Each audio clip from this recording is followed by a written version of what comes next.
Most embarrassing performance of the season for the Philadelphia 76ers. Welcome to the PHLY Sixers postgame show, live from the Xfinity Mobile Studio, along with Derek, Kyle. I'm Devon Bree, the president of basketball operations. We are presented by Bet365. The moment never ordinary at Bet365. We have a ton to talk about. Normally with these types of games and these types of shows, you're searching for things, finding what to talk about. This one is easy, and we're going to get to it right away as we will have an unsung hero, a temperature check for this one. Kyle's sitting there against a brick wall, which is the Sixers shooting percentage this afternoon in Charlotte. Yeah, I got the Sixers shots behind me from today, Devon, or from the last week or so too. Let's get Holy cow. Let's get to the main thing, because this one was easy for Bree to put together right away. Because what the hell was that? As we start this one off this afternoon, or now into the evening, Derek, what was that as we talk about this down by 50 at one point, 37-point loss to the Charlotte Hornets? And I don't want to hear any excuses of, Kyle, we talked about it, they're creatures of habit and all that. Guess what? Charlotte had the same game time changed as well as they did, and they just had that team up by 50. So, Derek, you start us off, man. You know, there was an interaction in our Discord, which I think sums it up pretty perfectly.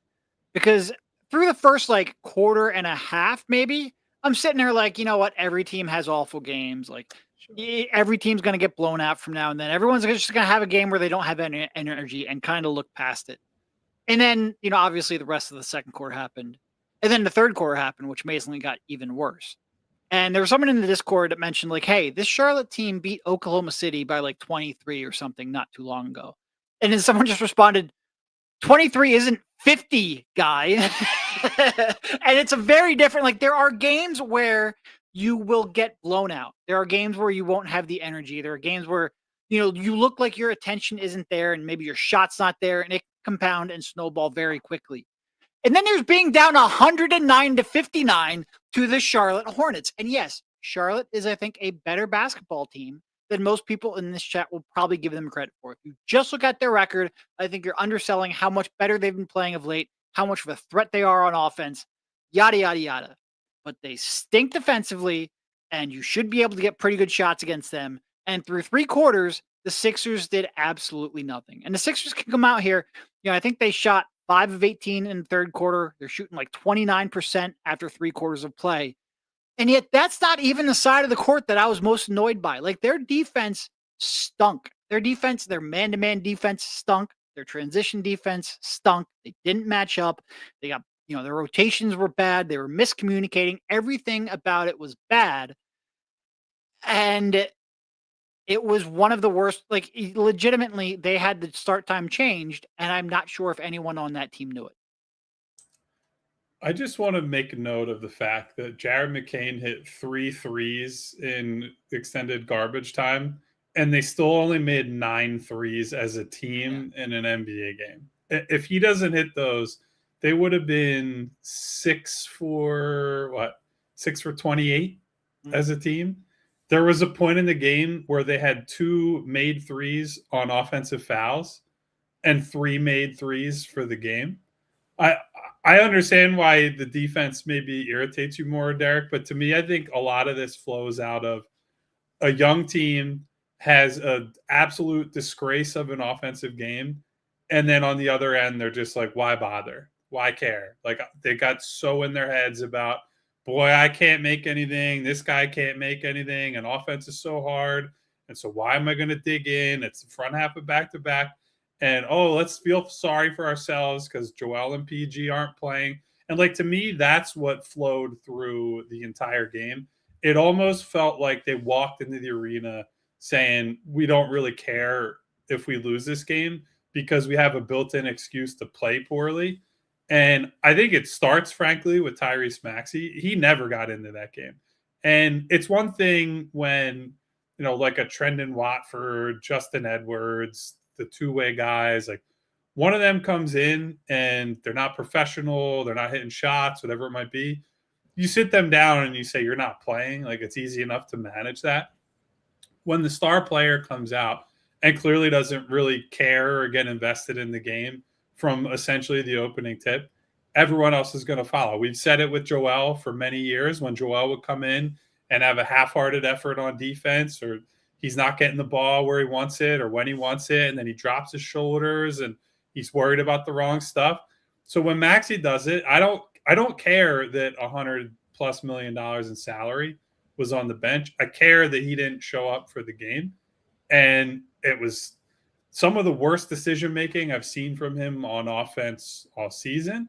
Defensively was just as bad. And I will say, like, after losses like these, the instinct is always, to some extent, to go to the coach. For some people, like, it's just the easiest thing to say. Like, they didn't show up, and that's a coaching problem. And, like, you know, to some extent, that's true. But as you look at today's game and you say, okay, they started a bad spacing lineup, and it's Barlow and Drummond front court. You have 2.5 shooters. It's Maxey, VJ, and Oubre. Maybe 2 shooters, depending on the day. Today, VJ shot like crap, so it's really 2 shooters. Kelly acquitted himself fine, I guess. And then you say, well, how do you rectify that? How do you actually get shooting on the floor? You play Quentin Grimes, who's been awful in every meaningful minute he's played for like 2 or 3 weeks. You play Jared McCain, who up until the fourth quarter was absolutely horrendous. So I'm glad that he got shots made in garbage time. And Nurse attempted to play these spacing lineups, right, to try to juice the offense. And Jared McCain's first possession that he got any touches on offense, he almost airballed a 3, got a second crack at one, and then missed the second one short. And then he gets blown through by LaMelo Ball after his only positive offensive play. Like, every single guy, I just have a different reason to get mad at. But the common thread, the common theme is nobody was ready to play that game. And like you said, Devon, yes, it was a time change. Yes, it was, you know, it was not what you were expecting. You're expecting to play at 7 o'clock, normal tip time, all that stuff. Charlotte is impacted by all that. They came in and they pantsed you. Like, they beat you up on both sides of the floor. And there was nothing good from this game except for in garbage time. And I don't really care about things in garbage time. So it was a terrible, horrible, no good, very bad game. No one was good today. And the thing for me, listening to both of you, looking at some of the people discussing the chats, and I see we have some super chats that we'll get to also, is just where was the effort? You've been there since Saturday night. You've been there doing whatever you guys were doing since Saturday night. And Charlotte was also, the Hornets were also in town as well. So what was the excuse? Even when the Sixers put out their team video on social and you see the guys just excitedly running through the tunnel to get things started, where Kyle Lowry is removing the whatever it was, the rope, so the guys can run out there on the floor. I'm sure it wasn't to run out there on the floor and get down by 50 at one point in the game. It was to go out there and play some basketball. And the effort just simply wasn't there. As we talk about, they knew they had a front end of a back-to-back. They knew that they were also, Kyle, as you say, they're going to do this one without Joel Embiid and Paul George. But there would be some effort there where we're talking about, all right, midway through the fourth quarter, the Sixers make a run, but Charlotte was up, and eventually the game just got out of hand because Charlotte had all their guys and they pulled away. But they were lucky to be down 28-22 after one. They were down way much. It seemed like they were going to get blown out right away in the first quarter, and they salvaged that by getting a few to go. VJ Edgecombe scored 5 straight. Charles Lee calls the timeout. You could see where social was getting, all right, VJ 5 in a row. They're about to make their run. The run just never happened. And my issue was the effort, because as you pointed out, it's almost like they just allowed themselves to simply look at this one and say they have a built-in excuse of George and Embiid out. The only problem with that, Kyle, is that has been there multiple times this season, and we've seen much better effort from this group of players to go out there and give themselves a chance to win that basketball game many times this year, and the effort was not there. And it was ridiculous that we had to sit there and watch it like that. And Derek, you're right. There are so many of these that are built in already throughout the year. There are 82 games. You get blown out 2-3 times a year where you just get rocked. It happens. They play a lot of games. They play 4 and 6 nights, 3 and 5 nights, back-to-backs, all those things. But for this one to come out the way that they did, especially after losing that Knicks game and looking ahead for these final 4 games before they go on the road trip. Kyle, I know you always make fun of me of just looking ahead, but they know that they have these 4 just games. To be clear, I don't make fun of you. We make fun of ourselves because we can't. Yes, because you have a grasp of everything that's ahead. I wake up and I'll be talking to Derek and be like, "Is there a game tonight? Like, what's on our schedule today?" When you have it's like a steel trap up there. But we are jealous. That's it. When I look at it, no, it's all love. I don't take it personally. It's all love because when I look at it, though, guys, I'm looking at it and saying, all right, you let one drop. We talked about, all right, maybe you can win 5 or 6 of these home games while you're home, and you build up that record as we've talked about because it's going to be brutal. After the trade deadline, first of all, you have this 5-game trip coming up. After the deadline, they don't have but so many home games, and we know what March is like when it comes to the road because they're so heavy home in the first part of the season that you got to take advantage of this. So knowing that you have these 4, and I don't know this group of players of how they look at the schedule and what happens and knowing what's ahead and what's in front of them, but they do know that they're home for quite a bit of time, and there are 3 winnable games at home, including this Charlotte one on the front end of a back-to-back that was right there for them. They could very well go out tomorrow night and beat the Bucks by 20. And we're saying, all right, they beat the Bucks by 20, but I'm still a little upset that you got blown out the way that you did on Monday, and then follow it up with 2 more against Sacramento and New Orleans later on in the week. But that's where it is for me, the effort that just simply was not there. Time change, I got it. But we knew since yesterday that this game was going to be moved up, and they knew before we did. And with that effort that they went out there with this afternoon, it was ridiculous. It was disgraceful that they played the way that they did. And here's the thing, right? They had the game against Orlando earlier in the season where they lost by a ton. And I'm not going to sit here and tell you like, boy, that was a great effort that they had against Orlando. But there were things from that game that you file under, all right, that was a little bit fluky, or that was like, there was a stretch of that game where Anthony Black just went absolutely crazy. And up to that point, Anthony Black had been shooting horribly and blah, blah, blah. And it's like, all right, that stuff happens over an 82-game season. Like the wrong guy gets going and your scout says, like, we're either going to shade coverage toward this guy or play aggressive help on these players, and we're going to try to funnel the ball to one guy, and non-shooters or questionable shooters go off, and like sometimes you just can't do anything about that. And if that was what happened today, if they just had some guy go like if Tijon Salon had played today in meaningful minutes and went like 6 of 7 from 3, I could sit here and be like, you know what, that whatever. I'm shrugging my shoulders. That's not what happened. LaMelo Ball was 2 for 6 from 3. Colin Sexton 1 of 5. Knipple 2 of 5. Bridges 1 of 3. Like a lot of the guys who were their drivers of offense were just okay as shoot. Like this wasn't a 3-point variance game. This was a game you got beat up on both ends of the floor, and you got beat up on both ends of the floor by a team that doesn't really beat people up. They're a tempo team. They're a space you out. They're a bomb away team. They're not a team with like a lot of imposing defenders. And like, that was the thing it's why the offense really drove me crazy the most. At least it should have been a team you can score on. You should have been able to generate offense from nothing more than tempo, basic execution, and an understanding of who you are about halfway through the year. And there were stretches in that first half when this is still in theory a basketball game where VJ's got the ball, for example. He's got Knipple on him. The floor is spread. And instead of just like, hey, VJ, maybe attack Colin Knipple, who I think is a better defender than he's given credit for or people think he is. It's still somebody I want VJ going at. Instead, you waste like 12 seconds of the shot clock on a botched handoff with Quentin Grimes, who then is just dribbling the ball around. Ball recycles to Jabari Walker. Him and VJ are off base. And now there's 6 seconds on the shot clock, and it's just like, hey, VJ, go figure something out.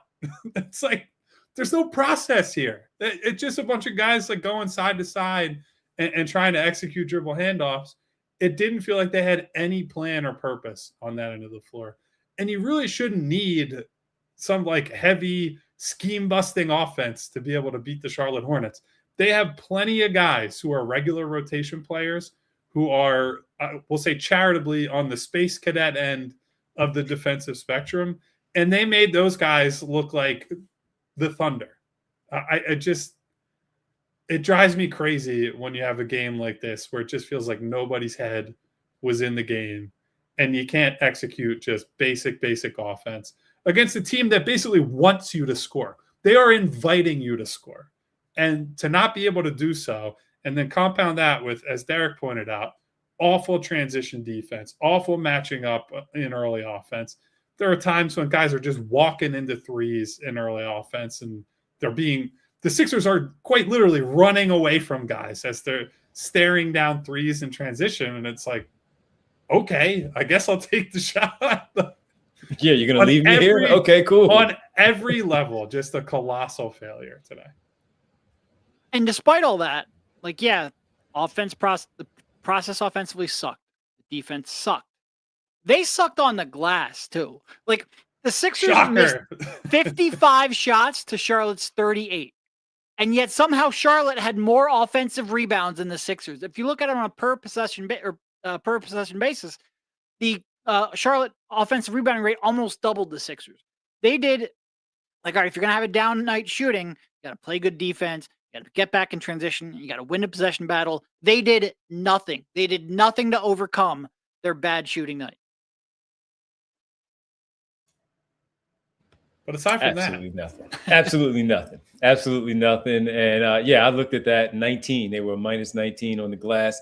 And just talking about the effort for me. And you guys are right. Everybody ticked off there in the chat. We'll get to the super chats as well. When we come back, we'll start off. Normally we go unsung hero first, but I think we go with the Ace Hardware temperature check first on this one. Yeah, we do have an unsung ice hero. Cold. And I'm not talking about outside. No. Although it is ice cold outside. Yes, it is. We will do the temperature check with Ace Hardware when we get back. Later on, the unsung hero and the player of the game.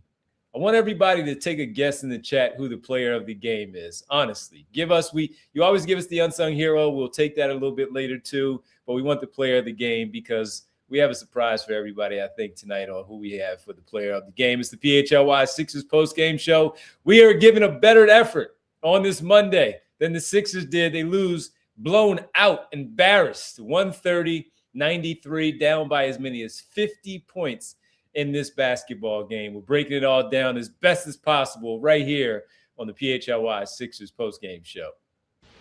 Guys, we work a lot of late nights covering the Sixers. There are very few things that get me out of bed and out of the house in the morning, but the Wawa $5 big breakfast deal is one of them. It's a sizzly, whatever sizzle you want. I'm a bacon, egg, and cheese on a croissant guy myself, but they have all kinds of options. Any size, hot or iced coffee. I need a big coffee in the morning and a hash brown. That's the whole thing, all for just $5. It's a go-to for me when I need something to fill me up in the morning, get me going. Also, tastes delicious. And if you want to switch it up and make it sweet, you can use their new caramel chocolate craze flavors too. I'm a caramel guy myself. I don't know, maybe Bree, maybe Devon are more on the chocolate kick. There's something there for everybody. And most importantly, it's $5. You're in and out. The deal's only in the mornings, 5 to 11 a.m. It's a nice window. You're up early. You're heading to work. You guys know it. Gotta have a Wawa. Time to tell you about our presenting sponsor, Bet365. Whatever the moments, never ordinary at Bet365. Over 90 million users worldwide, 780 live events each year, and you get early payouts in the NBA and the NHL. Where else are you getting that? Nowhere but Bet365. And you can always find great super profit boosts, regular profit boosts as well. It's a great place to place your wagers on the games that you love. Also, for new customers and new customers only, guess what? You get $200 in bonus bets when you sign up. That's right, win or lose. You're also getting that nowhere else but Bet365. All you have to do is sign up using the code PHLY365, deposit $10, place a bet for $5, and you get $200 in bonus bets credit to your account. Bonus bets can be used on spreads, totals, player props, futures, and more. Whatever the moment, it's never ordinary at Bet365. Must be 21 plus and physically located in Pennsylvania. If you or someone you know has a gambling problem and wants help, call 1-800-GAMBLER.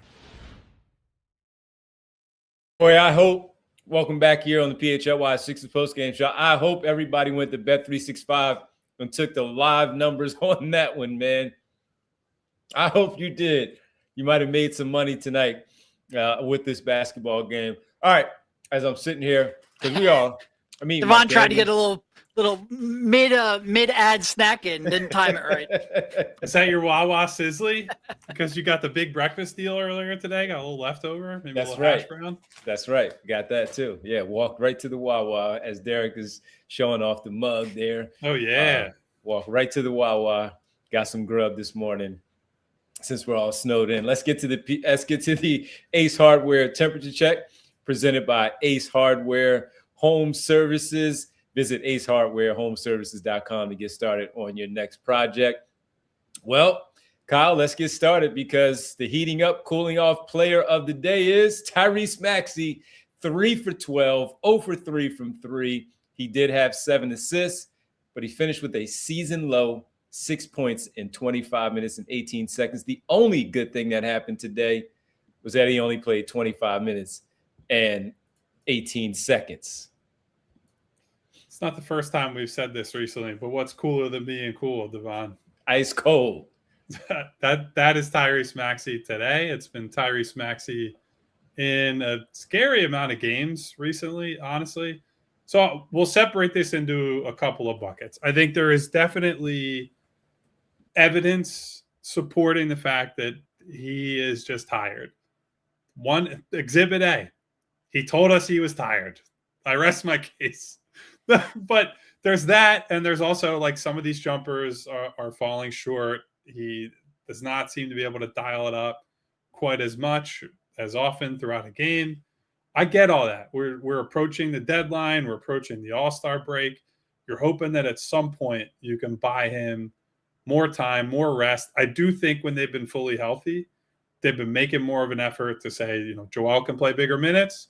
And so Tyrese is going to get some more time on the bench. He'll miss like half the second quarter rather than 2 minutes of the second quarter or 3-4 minutes in the fourth quarter instead of 0. Like they are chipping away, but that doesn't undo everything they did to get him here and to get themselves here.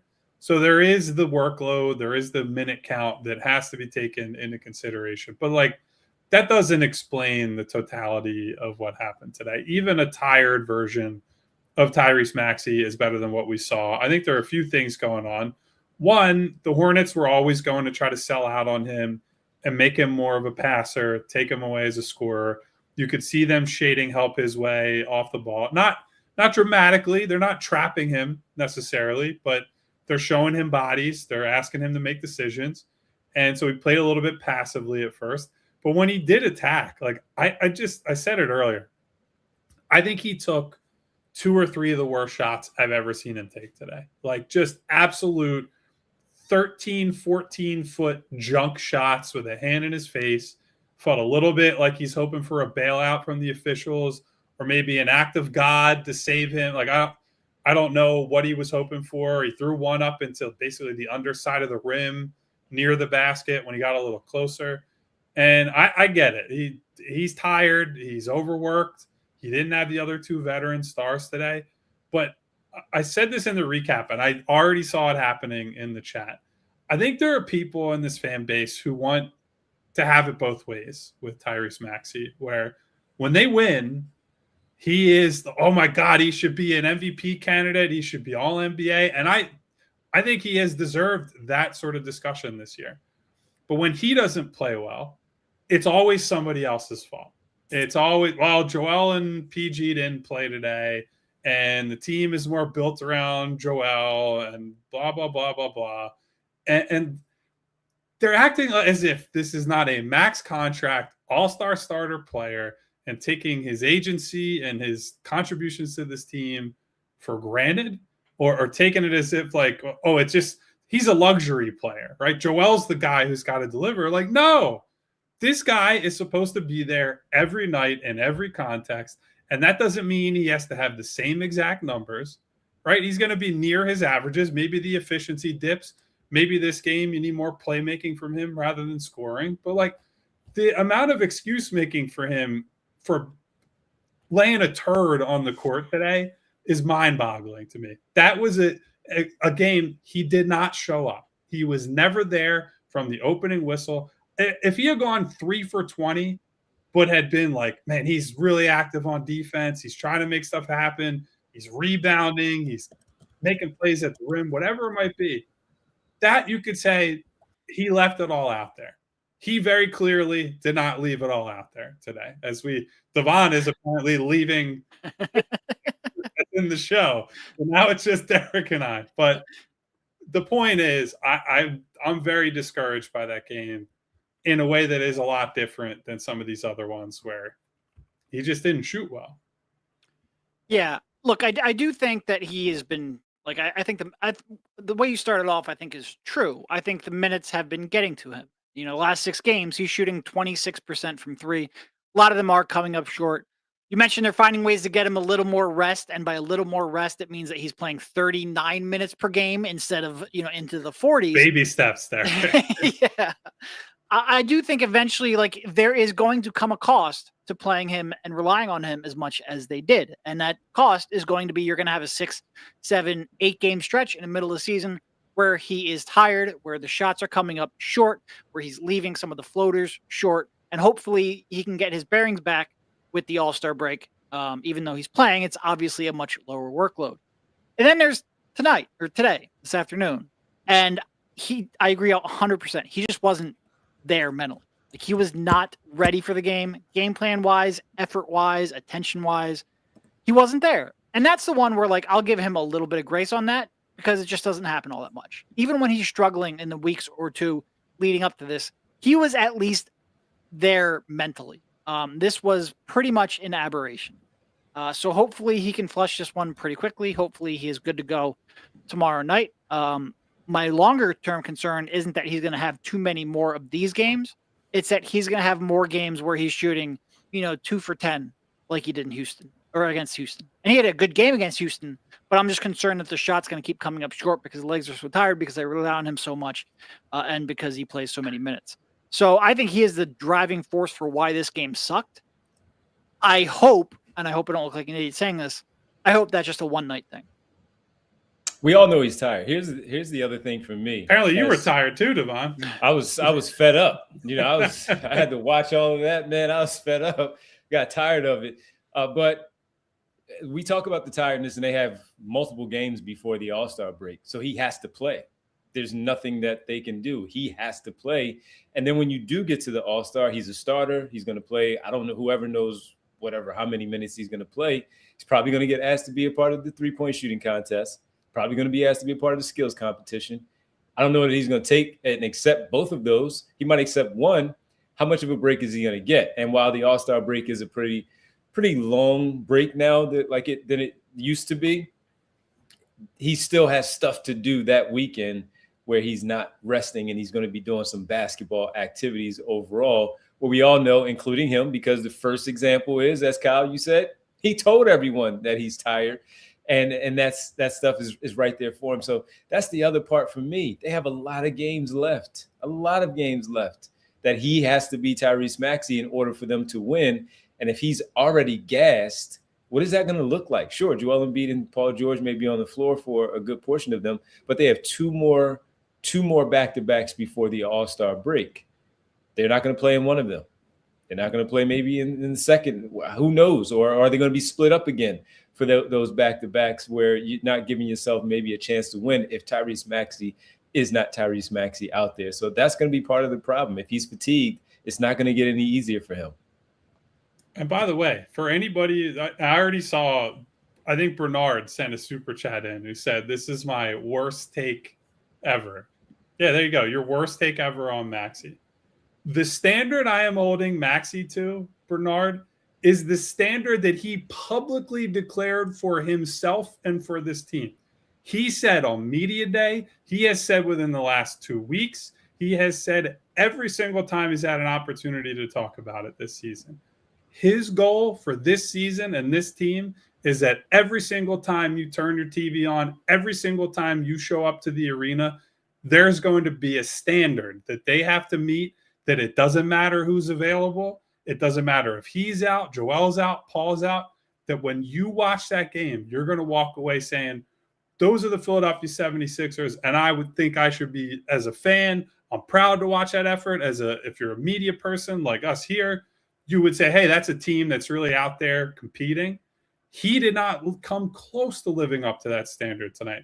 So, again, that's one game. As Derek says, it's not like that's indicative of his season. He generally has held himself to a very high standard, just like his team. He wants everybody to be at that level. That's great. He was horrendous tonight. He would probably tell you that himself. I'm not sure if there's more than like 2 reporters covering that game because of all the snow stuff. But, yeah, I hope everybody just went home at this point. He would tell you he wasn't good enough. And I don't understand why there's this reflex to basically excuse away anytime he's bad.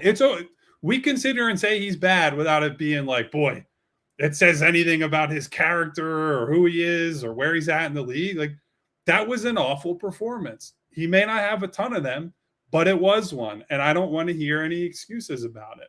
It was just straight up bad. Hopefully tomorrow goes out there, plays more like himself, team plays better, you get a bounce back, and you build some positive momentum. But his downturn, along with a bunch of other things, is part of why some of these close games lately have flipped from being Sixers wins to Sixers losses, because while he was carrying them in some of those games earlier in the year, he has not had the legs and has not had the shooting touch to get them there. Thankfully today, he didn't have to close a close game. It was done by the second quarter. Prime example, though, you go back to the Houston win in overtime where he turned it up. 100%. We talk about finding a way, digging deep. He ended up with 36 points in that game where it looked like he was going to end the game with maybe 20 in that one. Joel had a fantastic game. Tyrese then followed suit. We knew what Kelly Oubre also did in that one. And he dug deep. Again, he's played a lot of minutes. We've talked about that. The excuse was there. That said, dig deep, lead this one tonight, this afternoon, where, hey, maybe we give ourselves a chance in the fourth quarter. And if that's the case, then maybe I can go on a 6-0, 7-0 run to give us a close victory on the road. So it didn't happen, but maybe tomorrow, as you just pointed out, playing 25 minutes, which is the lowest he's played in a long time, tomorrow he'll have a better Tyrese Maxey type of game against Milwaukee at home with an opportunity on, I believe it is national TV tomorrow night, to go out there and put his team on his back again. Boy, they must regret that decision. The Giannis-less Bucks. Yes. Yes. Not exactly a marquee game anymore. Right. So maybe he can tomorrow. We've seen him do it. So we've seen him do it. Will he do it? We don't know. But this effort today, not good enough for Tyrese Maxey and the Philadelphia 76ers. And that's why today, for the first time, I can't remember the last time we gave him this, but he cooled off in the big way. The Ace Hardware temperature check, Ace Hardware Home Services online, acehardwarehomeservices.com to get started on your next project. We'll get to the Unsung Hero on the other side. Saw some nominees for the Unsung Hero there. The hot dog man. The hot dog man is the leader in the clubhouse right now for the Unsung Hero. We'll do all that when we get back. It's the PHLY Sixers post-game show. Sixers blown out by 37, 130, 93 final score. Breaking it down here on the PHLY Sixers post-game show. Managing your money doesn't have to be a struggle this year. Monarch is the all-in-one personal finance tool designed to make your life easier. It brings your entire financial life, budgeting, accounts and investments, net worth, and future planning together in one dashboard on your laptop or your phone. Start your new year on the right foot financially and get 50% off your Monarch subscription with code PHLY. Monarch is the go-to tool for a New Year's financial reset, reviewing spending over the holidays, setting fresh budgets, and getting ready for 2026. With automated weekly money recaps and tracking progress towards future financial goals, it's easier than ever to stay financially fit in the short and long term. Monarch helped users save $200 per month on average after joining. 8 out of 10 members feel more in control of their finances with Monarch. This year, achieve your financial goals for good. Monarch is the all-in-one tool that makes proactive money management simple all year long. Use code PHLY at monarch.com for half off your first year. That's 50% off your first year at monarch.com with code PHLY. All right, everybody, the new year is here and you're setting those resolutions. Remember when you wanted to start that business when you were younger and you said, I don't know when I'm going to do it. I know you've been doing your research, though. And the great place for you to go is Shopify. That's right. What kind of dreams did you have when you were a kid? Is it something that is obtainable in the 2026 calendar year and you want to get started and you need somebody to help you out? Shopify is a place for you to go. You might as well do it now. Shopify is the e-commerce platform behind millions of businesses around the world and 10% of all e-commerce in the U.S. Shopify even powers the PHLY merch store here at the PHLY network. So if you've ordered from us, you see how easy it is. It's great. Go do it. Turn your business idea into cha-ching. That's right. With Shopify on your side, sign up for your $1 per month trial and start selling at shopify.com/allcity. That's shopify.com/allcity. Cha-ching.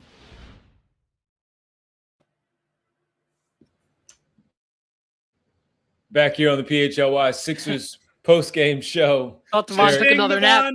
No, I was saying Derek, Kyle, Devon, and He's Bree. snacking, napping, or logging off, Devon? I was reading. One of the three. I was reading. Looking at the super chats so we can get ready for those too. Let's do the Unsung Hero here, presented by Togo, the Unsung Hero, the Dominic Barlow Award. But actually, it's not Barlow. It's not, honestly, it's all of you for having to sit there and watch that basketball game. That's what we decided on the Unsung Hero here today.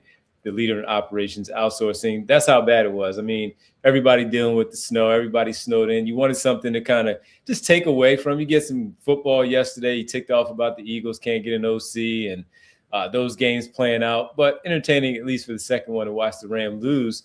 And you get a little bit of a break. Everybody's home. And you have to watch that. So we figured we would give all of you the Unsung Hero for watching and dealing with this basketball game the way that it was. Although some people in the chat, honestly, don't necessarily like the takes that we're giving. They're more on the other side of, well, Tyrese Maxey had 7 assists. He was making plays for us. Oh boy. Oh, nice. A nice deck chair on the Titanic. Exactly. Yeah. So, but no, that's the Unsung Hero. Everybody having to deal with that. He was 3 for 12. What are we talking about? Listen, wasn't me. I've got one other Unsung Hero. Yes, please. Did you guys see the other night in Atlanta when they had fans try to do the trampoline dunk? Yes. Oh my goodness. We complain so much about the Sixers' very middling in arena entertainment. I would love to see them try that. I was dying on that. So Unsung Hero. Funny. So we can say that it looks. I know people have put it out there already that Jason Kelce is supposed to be a dunker at the Kings game, right? At the Kings game, or is that the? I don't know the date, but I don't know if that's. I think that's the. Well, if you don't know it, we certainly know. Yeah, I think that's the first game, but I don't know. It's one of those Thursday, games, right? Yeah, I think that's the Thursday game. Pelicans are Saturday or Sunday, whatever it is. But yeah, Jason Kelce is supposed to be dunking at that game on Thursday. So I don't know. You guys will be in the arena, and we'll see what Jason Kelce gives as a dunker. I don't know if it's halftime. He can't shoot worse than most of these guys. No, give him a 10-day. So, like, on the one hand, I assume if he makes that bet, he has to know whether he can or can't dunk, right? But on the other hand, I can't believe there's any way Jason Kelce can dunk. How tall is he? Kelce? This is a trampoline for sure. For me. If it's a trampoline, okay. That's what I'm going with. Jason Kelce's like 6'3", so if he's still got some springs, I think he's got He's not young anymore, Kyle, and he's not. Gravity is going to be a little bit of a problem too. I mean, listen, he's not young for normal people. But I think if he's still in like decent shape, it might be possible. I would like to know how old is Jason Kelsey? He's 38. How many 6'3", 38-year-olds can dunk in the world? I bet it's a very Not small. a lot. Listen, I agree with you generally. Non-NBA guys, yeah. Maybe he's been wearing the Kenny Banya shoes from Seinfeld. Where he's training his calves walking around. Trainers. I used to have those. Oh man. No. So anyway, we're talking about Jason Kelsey. That shows you where the Unsung Hero is. The New Heights podcast. That one will be fun for that one. But yeah, that is hilarious. Actually, Jason Kelsey. We'll see if he can dunk a basketball at the Sixers game on Thursday. Do you guys think you could do the trampoline dunk? Do you think you could pull that off? I would not even attempt it. So No? it doesn't really matter if it's a useless thought exercise, honestly. I think people don't understand like how quickly how much speed you have to build up. My thing is, I wouldn't be trying any reverse dunks or any flipping in the air, all that. I'm just dunking, just regular dunks. So I think I could do that, but I'm not doing the other stuff. I would guess just based off of that Instagram video I saw, it's a lot harder than most people think. I think to your point, it's like if you really gun it, going through my head would be like, am I going to jump like into the rim? And like not right. But I'm going to take the under on you jumping into the rim for the record. But I'm saying if you do it like that's a fear in your head, regardless if you can actually do it. So then you take a little bit off and you just face plant. And I don't think it would go well. And so I will leave that to the professionals on the Sixers dunk squad. Rest in peace. I don't even think that exists anymore. It's like Sixers ENT or some nonsense. Yeah. All right. That's the Unsung Hero. All of you, we appreciate you hanging with us and, of course, watching the basketball game. As brutal as it was, we thank you. Togo, the leader in operations outsourcing. Let Togo handle the work that gets in the way of your work. You call the plays. We execute. Final break and final segment on the other side. And it's all of you. Again, super chats. We have a ton of them. Want to get those in, discuss the super chats and the statements and questions that you may have. And we'll get the guys' thoughts on, who knows, depending on tomorrow with the Milwaukee game. And the Rising Stars participants are supposed to be announced tonight. BJ Edgecombe going to be in LA. Denzel, I'm leaving here with something. We just did an entire block talking about nothing other than non-NBA players in their late 30s trying to dunk, which goes back to the point, the real unsung heroes are you guys who are still tuning in. That's correct. Stay with us through this break. Back, final segment on the other side. Your super chats as well as the PHLY Sixers post-game show. Guys, we all know the feeling. You walk into a jewelry store, you're trying to pick something out for that special someone in your life, but you're in over your head. You're like, what's the difference between all these diamonds? What if they don't like what I think is going to look good on them?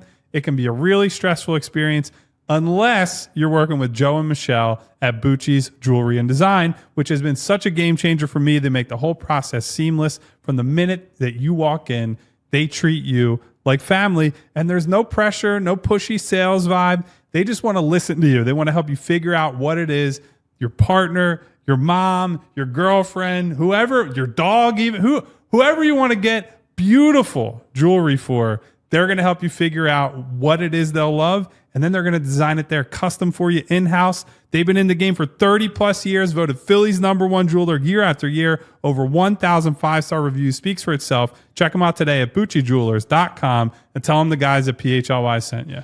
Guys, I know some of you are very sad that football season's coming to an end, but basketball season is in full swing, and if you want the best deal on ticket prices, you got to use the Game Time app. The Game Time app is so straightforward and easy to use, and it also has some of the best features you're going to find in any app, let alone ticketing apps. You get exclusive discounts through zone deals. You can choose the section. Game Time selects the seat, and you save. It's very easy to find and buy NBA tickets, but also any type of event that you want to go to. Game Time makes it simple and straightforward. You get a panoramic seat view from everywhere in the venue, and priority fees are included, so you know the price right up front. Take the guesswork out of buying NBA tickets with Game Time. Download the Game Time app, create an account, use the code PHLY for $20 off of your first purchase. Terms apply. Again, create an account, redeem the code PHLY for $20 off. Download the Game Time app today to get the best seats at the absolute best prices possible. Who? Time is it, Devon? Yeah. Who? Jump scare for Devon. Back on the PHLY Sixers postgame show. We'll talk about VJ Edgecombe in a little bit, but let's get to the super chats here. Starting off with Davon, a.k.a. Schoolboy Beats. The first one says, unfortunately, this team is not built for Maxey to play one side of the ball as much as most. SGA, Brunson, Curry, Mitchell don't have the same workload. I mean, there's a reason why Steph Curry's team is also not very good this year. Maybe he should take more of a workload. SGA plays a whole hell of a lot of defense and is dropping 40 balls. Like Brunson for sure. But again, nobody cops these pleas when they win and when he plays well. That's more my point. It's not that Tyrese is not allowed to have a bad game. It's that all the excuses come out when he plays poorly, and there are things within his control that he doesn't do well. And when Joel doesn't play well, it's like, run this guy out of town before sundown. It's just the standard should be the same for Joel and Tyrese, and it's not. I don't understand why. No, I mean, Kyle said it earlier, but like if he'd come out and shot 3 for 20 and just couldn't generate space because they were sending 2 at him all night, okay, fine. Like we've seen that before. His effort just wasn't good enough. And that's not over time, that's a workload thing. But today, that was just that he wasn't locked in. And it's okay to point that out. And you don't have to make it like this isn't a proclamation of who he is as a person. This isn't a long-term concern. It's just we acknowledge he stunk and he wasn't prepared for the game and you move on. It's okay. Yeah. I'm sure we have a bunch of other Maxey related super chats. I really don't have anything more to say, because I don't want to beat the point into the ground. Let me see. Don't see, not really, but it's cool because we got the point at this stage. He has great games. He has some good games, and sometimes he has a stinker. And today he had a stinker.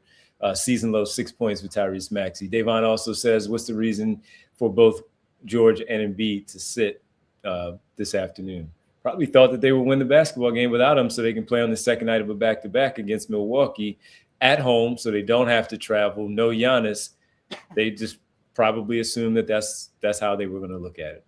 Yeah, and I think they want to get them some reps with all 3 of them together. So sit both of them in the same game, come back, feel really good about your chance of at least splitting because you can beat the Giannis-less Bucks with all 3 healthy and on the floor, and hopefully you get lucky and squeak this one out today. Obviously, that didn't work. But, I think at the end of the day, very rarely are you going to win both games of a back-to-back anyway. Mm-hmm. Which doesn't mean that I think that they were trying to punt this game, but I think they prioritized having all 3 of them healthy or on the floor for the same game tomorrow. They've been a little inconsistent with this lately, though. Oh, I shouldn't say that because it ended up that George missed both halves of the back-to-back last week, but it felt like they were trying to stagger him and Joel, which has not really been the approach in the past. So it's as we get deeper into the year and these guys have their legs under them, I'm curious what the consistent approach will be if there is one that emerges. All right, Damian Jimenez says that serious question: would a Mazzulla-led team put up that kind of effort, or any coach on that level? I think the biggest thing that would change is the offense. Yeah, they wouldn't shoot 29 threes or whatever the heck they shot. Yeah, they'd shoot 50. Yeah.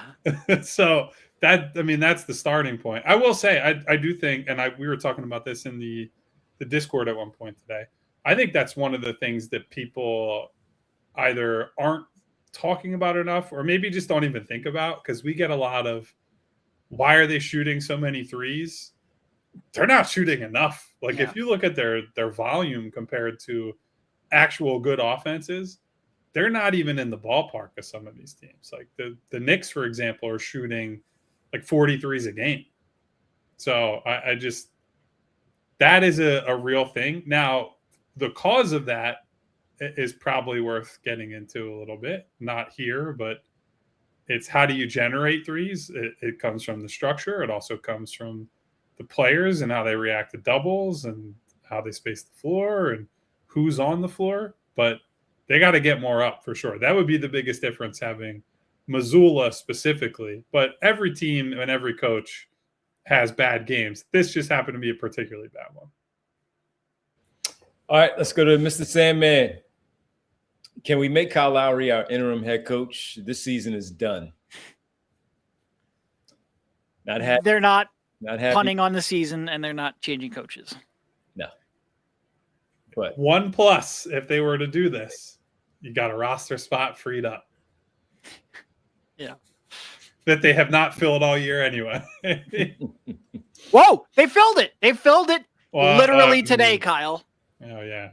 They're really amped up to get Charles Bassey so they could send him immediately to the G League. Come on, man. All right, let's keep it going. Damian Jimenez says, went to the Dallas Bucks game yesterday, not knowing that it was canceled, and still feels like both teams showed up more than the Sixers did today. Damian, I think you're onto something there. By the way, I love the Wu-Tang avatar. Shout out to the Wu-Tang. The Wu-Tang showed up more than the Sixers did today, for sure. That's bad because they weren't even in here today. Davon with 2 more. That's the part that's not fair. These guys can miss a back-to-back. He's gassed, and y'all still want him to play tomorrow. How about you sit him for once? I would be, if he came out and said, I need to sit, and they sat him, I would be in full support of that. What do we say on this show every time? If you're on the floor, you are responsible for your play, for your effort, and for the results. That's just how it goes. Say the same thing with Joel. If he's not healthy, but he's on the floor and he plays poorly, guess what, buddy? I'm okay with you sitting. When you submit a big turd on the floor, I'm going to call it what it is. And you could see it early. Not even just the shots. It was that the shots that he wasn't taking. He was looking. He gets the ball. He passes it. And that's fine. He's playing the point guard role. He's trying to get some other guys some shots. He feels like Edgecombe has an advantage. Same thing for Kelly Oubre. You move the ball. You don't let it stick. You don't allow the offense to get stagnant. And he's going to just have gravity come his way anyway because he is an all-star. But you can tell when Tyrese Maxey is trying to do other things instead of score. And maybe that is because of the fatigue and that he is tired. But again, he's able to be criticized when he's not playing well. He didn't shoot well. And then when you're looking for the fouls too, that doesn't make it better because the optics of it, as you're just watching him throw his hands up in the air, it's not good. It's not good. We praise him all season long. He's allowed to be criticized when he doesn't play well. So it's okay. That's truthfully what I don't get. We haven't been extra harsh on Tyrese. We give him the credit where he's due. We all called him an all-star starter. We called him an MVP candidate earlier in the year. And then he has one stinker of a game, and we call it a stinker of a game, and people are like, "Oh my God, why are you being so harsh on Tyrese?" No, it's just one game. We're trying to call it he like played it is. bad. I don't know what to tell you. He wasn't good. Neither was anybody else. You guys just get mad that we said that it was him that was bad specifically. All of them were bad. Quentin Grimes was bad. BJ Edgecombe was bad. Andre Drummond was bad. Adembona fouled someone in the corner with 0.5 seconds on the clock to end a quarter. He was bad. They sucked. And Tyrese, if he was on the show with us, would tell you he stunk. Yes. He just so happens to be the best and most important player. So he gets a lot more time than Trendon Watford wasn't good. Oh, well, he's basically a minimum player. Comes with the job, man. It's part of the job. Part of the job. Philly fan base overreacts to all our teams. Quote, cut Jalen, start Tanner. Quote, trade Maxey. When you're accustomed to privilege, equality feels like oppression on that one from Davon. Well, he's part of the job, Nobody has said to trade him. Again, you could actually debate what we're saying, which is that he was bad. Instead, you're making up sports radio takes that no one here has said. You have found your way to the wrong place if you think this is Tyrese played poorly, so trade. No, We don't do that here. He played bad. We can all agree he played bad. And at least I thought so. Here on Earth 1, maybe on Earth 2, you guys saw a different game. Yeah, especially when you come here, you know that we are supposed to be honest of what we saw. We saw a lack of effort. That's what we saw. Saw a bad play today. It happens. Tomorrow, you know what? Probably coming in and drop 30 on Milwaukee.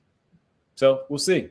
But those are our super chats. We appreciate everybody. Davon, to Bernard, and so many people. Bernard says, this is how it looks when your body crashes. Sixers now paying the taxes on Maxey's heavy workload. I would definitely sit him out the next game, which is tomorrow. So I will. So just pointing out, Schoolboy said in the chat that this was that was a comment on the fan base, not on the hosts on the show. Okay, so just clarify. Fair enough. Yeah, and listen, that's our guy. He's in here each and every day. Yeah. So it's not like I'm just making it clear. Like, if anybody happens to have stumbled in here and thinks that this is get rid of Maxey now while they can, like that is not this show. We have given him his flowers all year long. Yep. All right, we're waiting because as we were saying that we were going to talk about VJ Edgecombe, they were supposed to announce it at 6:30, the 21-player pool of the Rising Stars, sophomores, and rookies, plus 7 players who played in the NBA G League this season as well. And we were waiting to see whatever kind of announcement was there for VJ Edgecombe, who is certainly going to be playing in this game. And as Kyle said, I'm leaving here with something on this Monday, and that is to be acknowledged for the Rising Stars game, which he and Con Knipple and so many others that we've talked about so much. It's going to be he'll be in LA and he'll be on that stage. Not the dunk contest, he said, but he'll be in the Rising Stars Challenge. Well, speaking of leaving here with something, 4 of 8 from 3 for Jared McCain. He snuck them all in garbage time for the most part, but they still count on the stat sheet. I feel bad for him too, man, because when we talked to him in the summer and he was getting back in and he felt like he felt terrible about missing the season, leading rookie of the year last year before the injury took place. As that happened, he wanted to be a part of the All-Star weekend because, rookie sophomore game, the Rising Stars. He thought he was going to be right there this year for a chance to make up for last year. Didn't work out, and he still hasn't found his footing. Yeah, it was good to see him make some shots there at the end. Will it carry over? We have to wait and find out to see if those shots fall tomorrow and going forward. But I feel bad for him a little bit because he felt he wanted to be on that stage, especially going back home in Los Angeles and playing in the Rising Stars Challenge. No, and you can just see him, like, he had a 3 called off because of an illegal screen in the first half. And, like, you could just see his shoulders, like, slink to the ground. Like, he's just sitting there thinking, like, I can't get nothing going. Right. So, look, it was garbage time. It was the garbiest of garbage times ever. It was nice just to see a couple shots fall. I will take it. Doesn't erase the game. It's not a small win, but I do like that he made some shots. I'm glad he made them, but my spirit was broken by that first half for him. I just don't have any belief that he's going to turn it around this year. And I hope I'm wrong. But because we said pregame, this is a big opportunity for him. And I think what you're increasingly seeing too is teammates don't trust him anymore. Like I've seen more and more times throughout the year that the deeper we get into it, he'll be open. And teams, by the way, are not really defending him like a shooter at this point. But he'll be open, and guys are looking him off when he probably has the best opportunity on the floor. That, to me, is as telling as absolutely anything. So I hope that fourth quarter, meaningless as it was to the result, is enough that it can spark something, because they desperately, desperately need some shooting on this team, no matter where it comes from. And regardless of what the track record this year is, he has by far the best track record, career, college, high school, as a shooter compared to any of these depth guys. So fingers crossed. I'm not hopeful, but it's all we really got at this point.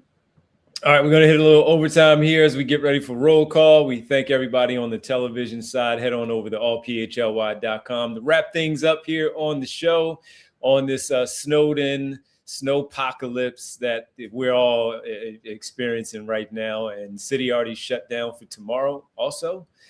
So everybody be careful, be safe, take your breaks when you're out there shoveling.